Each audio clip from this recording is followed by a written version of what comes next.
नमस्कार दोस्तों, नॉलेज आइल पर आपका स्वागत है। आज हमारा टॉपिक है मॉनेटरी पॉलिसी। मॉनेटरी पॉलिसी जो है ये एक प्रोसेस है किसी भी कंट्री में वहाँ के मनी सप्लाई को कंट्रोल करने के लिए by control over interest rates. ठीक है, आगे बढ़ते हैं और देखते हैं कि मॉनेटरी पॉलिसी क्या है। आगे बढ़ने से पहले मैं आपको बता दूं कि मॉनेटरी पॉलिसी जो होती है ये किसी भी कंट्री के सेंट्रल बैंक के द्वारा जो है ये प्रोसेस रेगुलेट किया जाता है। और हमारे यहाँ पे जो सेंट्रल बैंक है वो आरबीआई है, रिजर्व बैंक ऑफ इंडिया, जो इसको रेगुलेट करता है।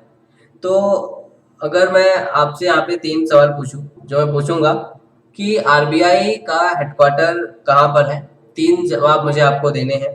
आरबीआई का हेडक्वार्टर कहाँ है, आरबीआई का एस्टेब्लिशमेंट कब हुआ, और अभी गवर्नर का नाम क्या है। हमारे तीनों क्वेश्चन का आंसर आप कमेंट में दे सकते हैं।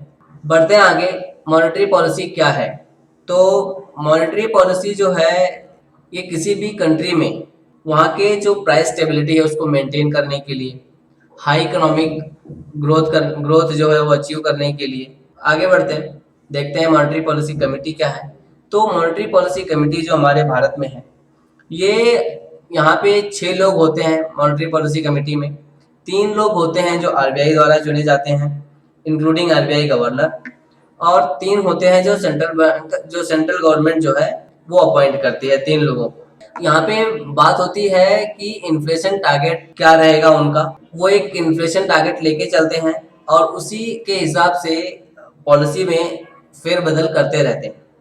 अगर मैं चीजें बता रहा हूँ, जैसे कि आपने सुना होगा कि किसमें फेरबदल करते हैं, तो आप बैंक रेट हो गया, एमएसएफ है, हाँ, रिवर्स रेपो रेट है, इन सब चीजों में ऊपर नीचे करते रहते हैं ताकि कंट्री के जो प्राइस स्टेबिलिटी है वो मेंटेन रह सके।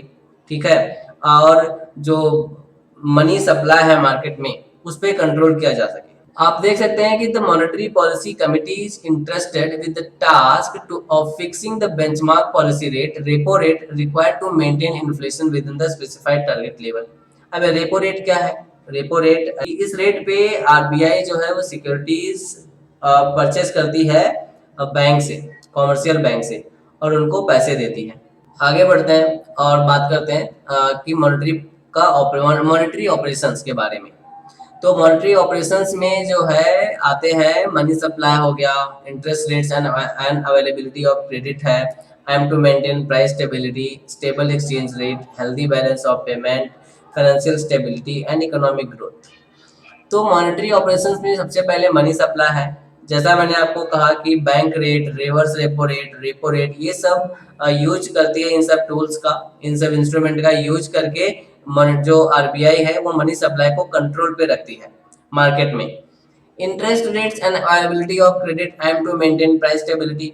तो किसी भी चीज का प्राइस जो है स्टेबल रखने के लिए वो मार्केट में इंटरेस्ट क्या क्या इंटरेस्ट रेट होगा, कितना क्रेडिट अवेलेबल करवाना है, ये सब पे ध्यान रखती है।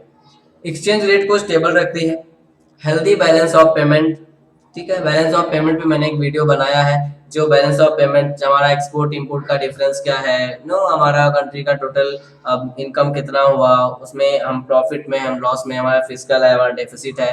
सो काफी कुछ है वीडियो में, आपको देखने मिलेगा। मैं इसका जो वीडियो का लिंक है डिस्क्रिप्शन में ऐड कर दूंगा। Financial stability and in economic growth. RBI is the apex institute of India which monitors and regulates the monetary policy of the country, stabilize the price by controlling inflation. इसके instrument क्या क्या हैं?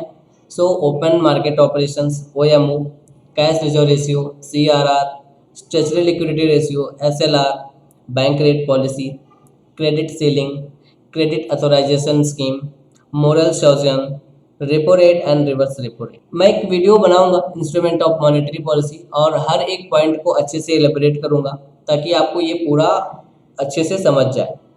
आगे बढ़ते हैं और बात करते हैं की इंडिकेटर्स की।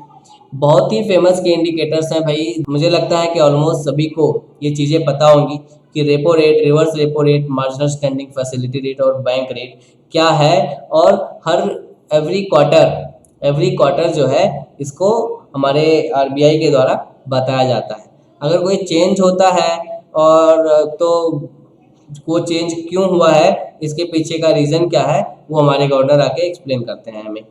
तो रेपो रेट जो है हमारा अभी ये 4% है। रेपो रेट वो रेट है जिसपे जिसपे जो आरबीआई है वो सिक्योरिटीज को परचेस करता है कॉमर्शियल बैंक से। कॉमर्शियल बैंक जो है वो बेचते हैं ताकि उनको लिक्विडिटी मिल सके जब उनके पास पैसे कम हो जाते हैं। रिवर्स रेपो रेट क्या है, तो रिवर्स रेपो रेट ऐसा रेट है जब मार्केट है उसमें मनी सप्लाई बहुत बढ़ जाता है, तो आरबीआई क्या करता है, बैंकों से पैसे ले लेता है और बैंकों से पैसे, कॉमर्शियल जो बैंक्स हैं उनसे पैसे ले लेता है और उनको इंटरेस्ट देता है।